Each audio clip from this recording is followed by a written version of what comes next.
بسم اللہ الرحمن الرحیم نحمدہ و نصلی علی رسولہ الکریم اما بعد فاعوذ باللہ من الشیطان الرجیم بسم اللہ الرحمن الرحیم یا ایھا الذین آمنوا اذا قیل لکم تفسحوا فی المجالس فافسحوا یفسح اللہ لکم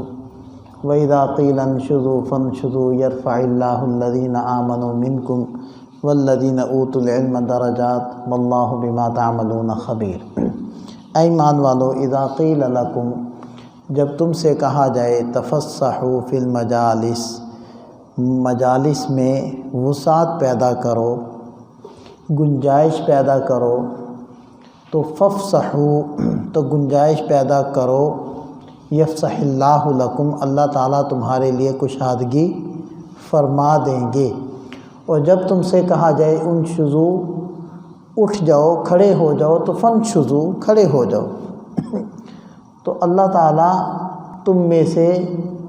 ایمان والوں کے اور علم والوں کے درجات کو بلند فرمائیں گے، اور اللہ تعالیٰ جو کچھ تم کرتے ہو اس سے واقف ہیں، خبردار ہیں۔ ایک مرتبہ نبی پاک صلی اللہ علیہ وسلم کی مجلس جمی ہوئی تھی، حضرات صحابہ کرام خدمت میں بیٹھے تھے، اور بعض روایات کے مطابق جمعہ کا دن تھا، تو مجلس کے اندر بیٹھنے کی جگہ نہیں تھی، اور کچھ ایسے حضرات جو بدریین میں سے تھے وہ حاضر خدمت ہوئے، چونکہ مجلس میں بیٹھنے کی جگہ نہیں تھی تو وہ پیچھے ہی کھڑے ہو گئے۔ تو اس موقع پر نبی پاک صلی اللہ علیہ وسلم نے حضرات صحابہ کرام سے فرمایا کہ آگے آگے ہو جاؤ، مل جاؤ، مجلس میں کشادگی پیدا کرو، یعنی دوسروں کے لیے، نئے آنے والوں کے لیے گنجائش بناؤ۔ تو اس پر صحابہ کرام وہ قریب قریب ہو گئے اور گنجائش بنا دی، لیکن بعض وہ اپنی جگہ پر ڈٹے رہے، قائم رہے، بلکہ ایک روایت میں تو آتا ہے کہ بعض منافقین نے اعتراض بھی کیا کہ جی یہ کیوں ہے اور ایسا کیوں ہے، تو نبی پاک صلی اللہ علیہ وسلم نے بعض لوگوں کو مجلس سے اٹھ جانے کا حکم دیا کہ تم اٹھو ادھر سے۔ اب یہ اٹھ جانے کی دو صورتیں تھیں، یا تو اس لیے ان کو مجلس سے اٹھا دیا کہ یہ تو شب و روز یہاں آتے جاتے ہی رہتے ہیں، تو دوسرے موقعوں پر بھی یہ تو ہم سے علم حاصل کر لیں گے، دین سیکھ لیں گے، یہ جو آئے ہیں باہر سے یہ کبھی کبھی آتے ہیں، کچھ وقت کے بعد آتے ہیں، ان کے لیے روزانہ آنا، شب و روز حاضر ہونا وہ ممکن نہیں ہے، تو ان کو اٹھا کر ان آنے والوں کو جگہ دینا مقصود تھا، یا پھر وہ چونکہ اپنی جگہ سے ہلے نہیں تو تعدیباً، یعنی ہلکی پھلکی سزا دینے کی غرض سے ان کو فرمایا کہ تم اپنی جگہ سے اٹھ جاؤ اور نئے آنے والوں کو یہاں بیٹھنے کا موقع دے دو۔ تو یہ حکم ہے وَإِذَا قِيلَ لَكُمْ، اے ایمان والو، جب تم سے کہا جائے تفسحوا فی المجالس، اپنی مجالس میں گنجائش اور کشادگی پیدا کرو، یعنی مل کر نئے آنے والوں کے لیے جگہ چھوڑو، تو فافسحوا، تو جگہ بنایا کرو، کشادگی پیدا کیا کرو، اللہ تعالیٰ تم پر کشادگی کر دیں۔ آخرت میں تو کریں گے ہی کریں گے، وہاں تو ہونی ہونی ہے، دنیا میں بھی فراوانی ہو جائے گی، دنیا میں بھی وسعت ہو جائے گی۔ جب تم دوسروں کے لیے جگہ چھوڑو گے، آسانی کرو گے، تو اللہ تعالیٰ دنیا میں تمہارے لیے بھی آسانیاں پیدا فرما دیں گے۔ اور جب تم میں سے کسی سے کہا جائے کہ کھڑے ہو جاؤ اپنی جگہ سے، تو اب یہ منافقین اعتراض کر رہے ہیں کہ جی ایسا کیوں ہو گیا، تو فرمایا کہ نہیں، ایسا نہیں، فانشزوا، بس فوری طور پر حکم کو ماننا ہے، کھڑے ہو جاؤ۔ پھر کیا ہوگا؟ جو تم میں سے پکے ایمان والے ہیں، حقیقی ایمان والے ہیں، جب وہ اطاعت کرتے ہوئے آپ علیہ السلام کے حکم کو مانیں گے تو اللہ تعالیٰ ان کے مرتبوں کو بلند کریں گے، اور تم میں سے علم والوں کے مرتبوں کو بھی اللہ تعالیٰ بلند کرتے ہیں۔ واللہ خبیر بما تعملون خبیر، اللہ تعالیٰ جو کچھ تم کرتے ہو ان سے خبردار ہیں۔ تو گویا کہ اس آیت مبارکہ میں مجلس کا ایک ادب ذکر فرما دیے، لیکن جیسے کہ تفصیل سے یہ بات واضح ہوئی کہ کسی کو مجلس سے اٹھا دینا، کسی کو اس کی جگہ سے اٹھا دینا، یہ امیر مجلس تو کر سکتا ہے، یا جو مجلس کے منتظم ہیں وہ تو کر سکتے ہیں، لیکن شرکائے مجلس میں سے کسی کو یہ اختیار نہیں ہے کہ وہ دوسرے کو اٹھائے اور خود اس کی جگہ پر بیٹھے، اس لیے کہ اس بات سے تو خود نبی پاک صلی اللہ علیہ وسلم نے منع فرمایا کہ ایسا نہ کرنا کہ تم باہر سے آؤ اور کسی کو اس کی جگہ سے اٹھا دو اور خود اس کی جگہ پر بیٹھ جاؤ، وہی اپنی اس جگہ پر بیٹھنے کا حقدار ہے۔ حتیٰ کہ نبی پاک صلی اللہ علیہ وسلم نے تو یہ بھی مجلس کا آداب بیان فرمایا کہ جب دو آدمی بیٹھے ہوئے ہوں مل کر تو ان کے بیچ میں ان کی اجازت کے بغیر مت گھسو، کیونکہ ہو سکتا ہے کہ وہ کسی مصلحت کے پیش نظر، کسی اپنی ضرورت کے پیش نظر کوئی بات چیت کرنے کے لیے وہ ایک دوسرے کے قریب بیٹھے ہیں، تم خام خواہ ان کی اجازت کے بغیر بیچ میں گھس رہے ہو تو یہ بے ادبی ہے، یہ مجلس کی خلاف ورزی ہے، ایسا ہرگز نہ کرنا۔ تو یہ بہرحال اس آیت مبارکہ میں مجلس کے کچھ آداب کا بیان آ گیا۔ دوسری آیت دیکھیں، یہ بھی سورہ مجادلہ کی آیت نمبر 12 ہے۔ اعوذ باللہ من الشیطان الرجیم، یا ایھا الذین آمنوا اذا ناجیتم الرسول فقدموا بین یدی نجواکم صدقہ ذالکم خیر لکم واطہر فإن لم تجدوا فإن اللہ غفور رحیم۔ اے ایمان والو، اذا ناجیتم الرسول، جب تم رسول صلی اللہ علیہ وسلم سے علیحدگی میں بات کرنا چاہو تو فقدموا بین یدی نجواکم، نجواکم وہی سرگوشی کو کہتے ہیں، تم اپنی سرگوشی یعنی علیحدگی میں الگ سے وقت لینے سے پہلے، بین یدی سے پہلے، قدموا صدقہ، کچھ صدقہ پہلے ادا کرو، یہ تمہارے لیے بہتر ہے اور خوب پاک کرنے والا ہے، اور اگر تم نہ پاؤ تو اللہ تعالیٰ بخشنے والے مہربان ہیں۔ واقعہ کیا تھا؟ واقعہ یہ تھا کہ نبی پاک صلی اللہ علیہ وسلم ساری انسانیت کی طرف نبی بنا کر بھیجے گئے، اور حضرات صحابہ کرام جو آپ علیہ السلام کے اولین مخاطبین اور مجلس کے شرکاء ہوتے تھے، عمومی طور پر آپ علیہ السلام ان سے گفتگو کرنے اور ان کو دین سکھانے اور ان کی تربیت کرنے میں مشغول ہوتے تھے۔ اب جو امیر ہوتا ہے اس کی نظر سب پر برابر ہوتی، وہ سب کی تربیت کی فکر کرتا ہے۔ اگر امیر وہ کسی ایک فرد کے اندر اس کے خاص وقت یعنی علیحدگی کا وقت لینے کی وجہ سے اس میں مشغول ہو جائے گا تو ظاہری بات ہے وہ پوری جماعت سے غافل ہو جائے گا اور ان کی تربیت اور ان کا حق نہیں ادا کر پائے گا۔ تو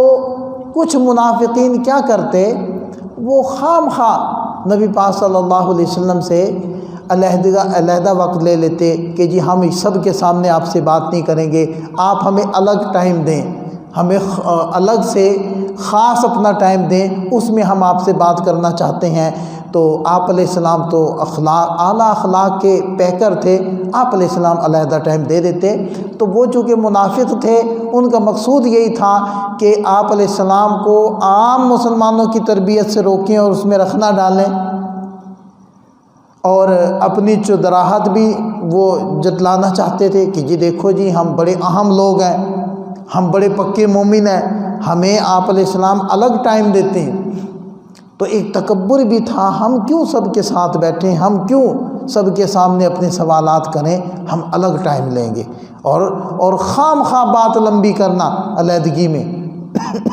اور ان کو دیکھا دیکھی بعض مسلمان بھی ایسا کر لیتے کہ الگ ٹائم لیتے اور خام خواہ بات لمبی کر لیتے۔ تو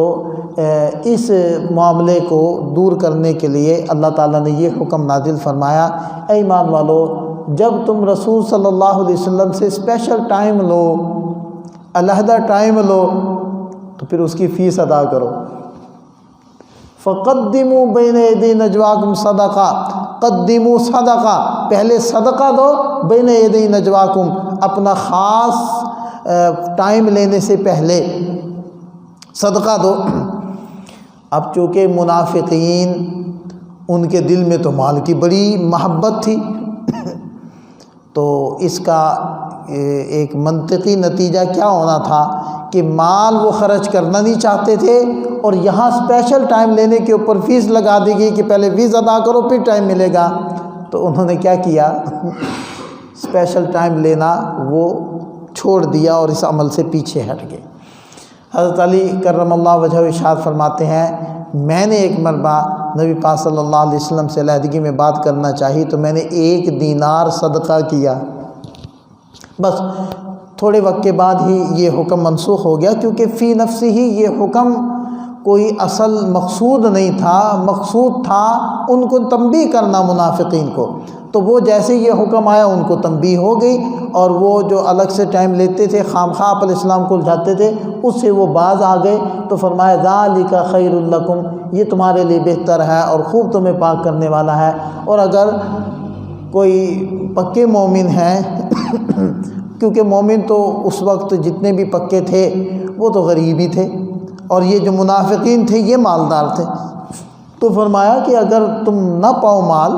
یعنی پکے مومن وہ بات کرنا چاہتے ہیں تو اللہ تعالیٰ بخشنے والے مہربان ہے، تمہارے لیے اجازت، تو بعد میں یہ حکم پھر منسوخ ہو گیا تھا۔ یہ اس آیت مبارکہ کا مفہوم ہوا۔ تیسری آیت مبارکہ سورہ حشر کی آیت نمبر 18، اعوذ باللہ من الشیطان الرجیم، یا ایھا الذین آمنوا اتقوا اللہ ولتنظر نفس ما قدمت لغد واتقوا اللہ ان اللہ خبیر بما تعملون۔ اے ایمان والو اتقوا اللہ، اللہ سے ڈرو، اور چاہیے کہ ہر نفس ہر جی دیکھ لے ما قدمت لغد، کہ وہ کل کے لیے کیا بھیج رہا ہے، واتقوا اللہ، اللہ سے ڈرو، یقیناً اللہ تعالیٰ جو کچھ تم کرتے ہو اس سے واقف ہے، خبردار ہے۔ دیکھیں آیت میں غور کریں، پہلے تو اللہ تعالیٰ نے اپنے سے ڈرنے کا حکم دے دیا جو بنیاد ہے تمام طاعات کی اور تمام گناہوں سے بچنے کی، بنیاد یہ تقوی ہے۔ اور پھر کیا فرمایا،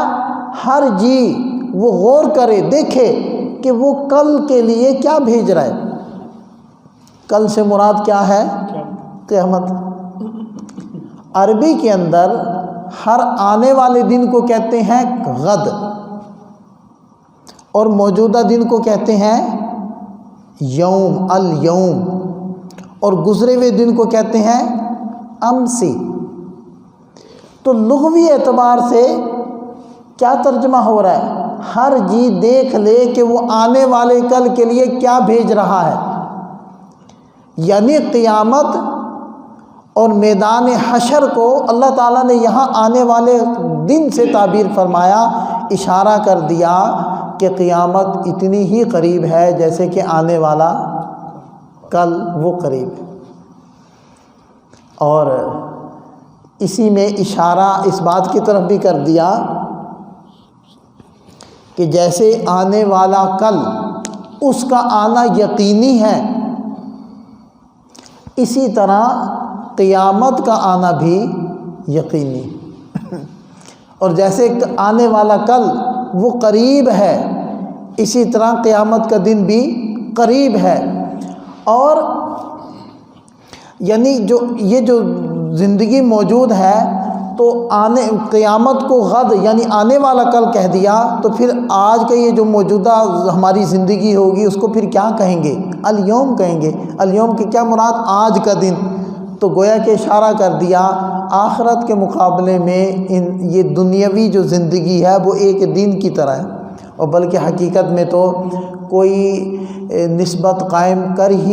کی ہی نہیں جا سکتی، اس لیے کہ دنیا محدود ہے اور آخرت لامحدود، تو لامحدود کے ساتھ محدود کی نسبت کیسے قائم ہو سکتی؟ تو بہرحال یہ دنیا کا بہت مختصر وقت ہونا اور قیامت کا بہت قریب ہونا اور یقینی ہونا، اس کی طرف اشارہ کرنے کے لیے اللہ تعالیٰ نے قیامت کو کس سے تعبیر فرمایا؟ غد سے تعبیر فرمایا۔ اور پھر دیکھیں ان الفاظ کو غور سے دیکھیں، چاہیے کہ ہر جی دیکھ لے کہ وہ آنے والے کل کے لیے کیا بھیج رہا ہے۔ اس کو آپ یوں ہی مثال سے سمجھیں، جیسے کوئی صاحب سعودیہ نہیں جاتے، ہمارے پاکستان سے جاتے ہیں وہاں مزدوری کرنے، تو وہ وہاں کماتے ہیں اور وہاں سے ریال کما کر پاکستان بھیجتے ہیں اور وہ بینک میں بھیجتے ہیں، اور جب ان کے اہل خانہ بینک میں جاتے ہیں تو ان کو کنورٹ ہو کر وہ پاکستانی روپے کے اندر ان کے بھیجے ہوئے ریال وہ مل جاتے ہیں۔ اور وہ اس نظریے سے کما رہا ہوتا ہے کہ جی یہاں تو میرا کوئی مستقبل نہیں ہے، یہاں والے تو نہ نیشنلٹی دیتے ہیں، نہ کوئی اپنی ذاتی جاگیر بنانے دیتے ہیں، بس اسی مقصد کے لیے میں تو ہوں کہ کچھ دن کماؤں، کچھ اچھی رقم اکٹھی کروں تاکہ اپنا گھر، بچوں کی شادیاں، کو کاروبار کی سیٹنگ وہ میری ہو جائے، بس پھر میں یہاں سے چھوڑ کر چلا جاؤں گا۔ کیوں جی عام طور پر یہی ذہن نہیں ہوتا؟ تو بالکل وہی تعبیر اللہ تعالیٰ یہاں فرما رہے ہیں کہ ہر جی دیکھ لے کہ وہ کما کر یہاں دنیا سے آگے کیا بھیج رہا ہے، یعنی جیسے دوسرے ملک میں آدمی کمانے کے لیے جاتا ہے، ہمیشہ رہنے کے لیے نہیں جاتا، اسی طرح دنیا کے اندر تم ہمیشہ رہنے کے لیے نہیں آئے، دنیا میں اس لیے آئے ہو کہ آخرت کا جو بینک ہے اس کے اندر بیلنس تم یہاں سے حاصل کرو، بیلنس بھر لو اس میں، اور پھر اس گھر کی طرف منتقل ہو جاؤ۔ مستقل رہنے کی جگہ وہی گھر ہے۔ اور جیسے ایک بینک میں وہ کیش جاتی ہے، ریال جاتے ہیں، ڈالر جاتے ہیں، اور آگے والوں کو روپوں کی شکل کے اندر وہ کنورٹ ہو کر مل جاتے ہیں، اسی طرح دنیا کے اندر رہتے ہوئے ہم صدقہ کریں گے، خیرات کریں گے، نماز، ذکر، تلاوت کریں گے، نیکی کا کام کریں گے، تو وہ اللہ کے بینک میں جمع ہو جائے گا اور آخرت کا ثواب کی شکل میں کنورٹ ہو کر کل قیامت کے دن ہمارے مطالبے کے بغیر ہی ہمیں وہاں جاتے ہی مل جائے گا۔ اور اس جہان سے منتقل ہوتے ہی جو پہلی منزل ہے قبر، اسی میں اس کے آثار وہ نظر آنے شروع ہو جائیں گے۔ تو بہرحال فرمایا ولتنظر، غور کر لے ہر جی کہ وہ کیا بھیج رہا ہے کل آنے والے دن کے لیے، واتقوا اللہ، اور اللہ سے ڈرو۔ پھر دوبارہ یہ حکم دے دیا، ایک ہی آیت میں دوسری مرتبہ حکم دے دیا تاکید کے لیے، ان اللہ خبیر بما تعملون، یقیناً اللہ تعالیٰ خبردار ہے، واقف ہے جو کچھ تم کر رہے ہو۔ تو آج کا ہمارا سبق مکمل ہوا۔ پہلی آیت مبارکہ میں مجلس کا ادب، دوسری آیت مبارکہ میں ایک یعنی قبیح عادت تھی منافقین کی، اس کی اصلاح اللہ تعالیٰ نے فرما دی، اور تیسری آیت مبارکہ میں ایمان والوں کو متوجہ کر دیا، فکر مند کر دیا کہ وہ دنیا میں رہنے کے لیے نہ جئیں، وہ آخرت کا سفر شروع کرنے کے لیے دنیا میں جئیں۔ اللہ تعالیٰ ہمیں سمجھ عطا فرمائے، عمل کی توفیق عطا فرمائے۔ وآخر دعوانا الحمد للہ رب العالمین۔